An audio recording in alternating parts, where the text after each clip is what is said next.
స్వామి భీష్మ వేసిన రైతులకి, భీష్మ వేయబోయే రైతులకి, భీష్మ మీద కొంచెం అనుమానాలు ఉన్న రైతులందరికీ ఈ వీడియో ద్వారా ఒక సందేహాన్ని క్లియర్ చేయాలనుకుంటున్నాం. ఏమంటే మామూలుగా ఒక సామెత ఉంది, ఎద్దును చూస్తే ముద్దొచ్చా, ఏడుపుని చూస్తే ఏడుపొచ్చా, కాడి కడితే ఏడుపొచ్చా అని. అట్లాగే ఈ చుట్టుపక్కల మొక్కలు ఉన్నాయి కదా, మిరప విత్తనాలు ఉన్నాయి కదా, మళ్ళీ వాటిని చూసి ఎట్లున్నది? ఇది బాగుంది స్వామి, నీ గాడికి ఎత్తున్నాయి, ఏం చేసుకోను? కాపులేదు. ఇదే 4 అడుగులే ఉంది, మరి ఇది 4 అడుగులే ఉంది, దిండు ఉంది కాపు. ఎట్లుంది కాపు? ఇది బాగుంది. మరి ఇది కూడా కాడి కడితే ఏడుపు వస్తుందా, ఈడుస్తుందా? ఈడుస్తుందంటవా? చూపి ఇద్దో బాగుంది. ఈ ఎద్దు ఈడ్చేదేనా? ఒకటే చోట 3 కాయలు.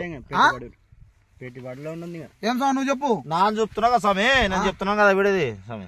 ఇంకా ఒకటే చోట 3 కాయలు ఏ సేదికి రావు, 3 పంగలు రావు.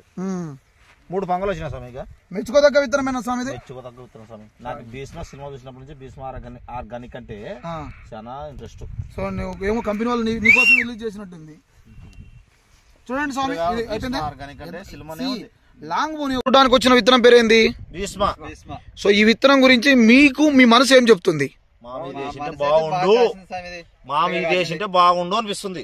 మరి మీ వేసినేమో మీ ఎత్తు పెరిగినాయి, ఇదేమో మీకు నడుములు సంకల్ దాకుంది. మరి ఇది ఎత్తు లేదుగా, ఏం పండుద్ది అబ్బా?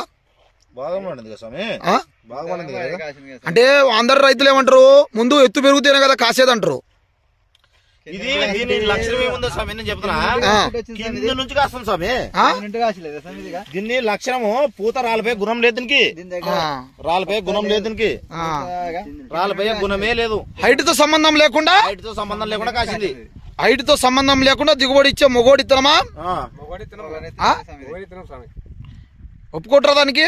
ఒప్పుకుంటున్నా స్వామి. రైట్ స్వామి, థ్యాంక్ యూ స్వామి. రైతులందరికీ నమస్కారం అన్న. మీరు వచ్చేసరికి ఇప్పుడు ఫోన్లో మీకు ప్రతి ఒక్కరి దగ్గర ఆండ్రాయిడ్ ఫోన్ ఉంది. ఆండ్రాయిడ్ ఫోన్ అంటే కెమెరా ఫోను, పెద్ద ఫోను, స్క్రీన్ ఫోన్లు ఉన్నాయి. ఈ ఫోన్లలో మనము ఏ విత్తనం బాగుంటుంది యూట్యూబ్లలోనో, ఫేస్బుక్లలో, ఇన్స్టాగ్రామ్లలో తెలుసుకుంటున్నాం. ఇలాగే తెలుసుకొని విత్తనాన్ని కొనుక్కొని మనం సాగు చేసుకుంటే ఏమాత్రం బాగుపడతాం మనం? ఏదైతే సమాచారం మన మొబైల్లో, మన జోబిలో నుంచి సమాచారం వచ్చిందో ఆ సమాచారాన్ని మనం తీసుకొని చూస్తున్నామో, చూస్తున్నటువంటి సమాచారాన్ని కంటితో చూసి ఆ సమయం ఆసన్నమైంది. ఏదైతే మీరు కంటితో చూడాలి కదా. నీకు సమాచారం అందింది, సమాచారం అందితే సరిపోద్దా? కంటితో చూడవా నువ్వు? కంటితో చూడకుండా దానాయో, సూరయ్యో, ఎల్లయ్యో, రామచంద్రనో ఇంకొకరో చెప్తే నమ్మి విత్తనాన్ని సాగు చేస్తావా? అలా సాగు చేస్తే మోసపోతూనే ఉంటాము.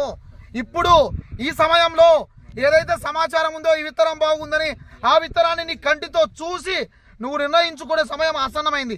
రా, మేము తోట చూపిస్తాం నీకు.